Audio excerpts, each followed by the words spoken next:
जिद्दी मछली। मौसम बहुत ही खुशगवार था।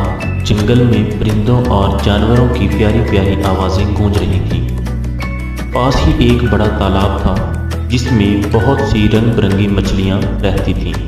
इनमें नीली और पीली मछलियों की आपस में गहरी दोस्ती थी। नीली मछली बहुत अक्लमंद थी, पीली मछली जिद्दी और बेवकूफ़ थी। सब मछलियाँ उसको जिद्दी मछली कहकर पुकारती थीं। आज मौसम बहुत खुशगवार है, जिद्दी मछली ने पीली से कहा। इस मौसम में हम तैराकी करेंगे। जिद्दी मछली की बात पर नीली मछली उसके साथ ही तैरने लगी। अभी थोड़ी दूर ही गई थी, उन्हें दो मछेरे दिखाई दिए।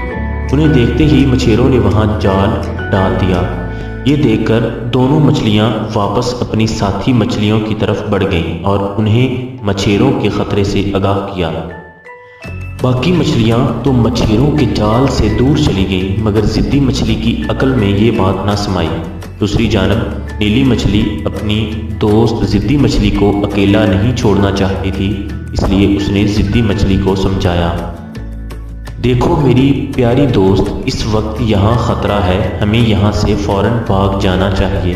वो अभी ये बात कर ही रही थी कि उन पर जाल गिरा और दोनों कुछ दूसरी छोटी मछलियों के साथ मछेरों के जाल में फंस गईं।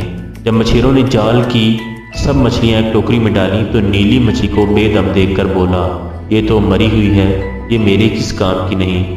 ये कहकर उसने नीली मछली को वापस तालाब में फेंक दिया और बाकी मछलियों को चाकू से काटने लगा। जब जिद्दी मछली को काटा गया तब उसे एहसास हुआ कि काश मैं जिद ना करती तो इस वक्त मेरा ये हाल ना होता।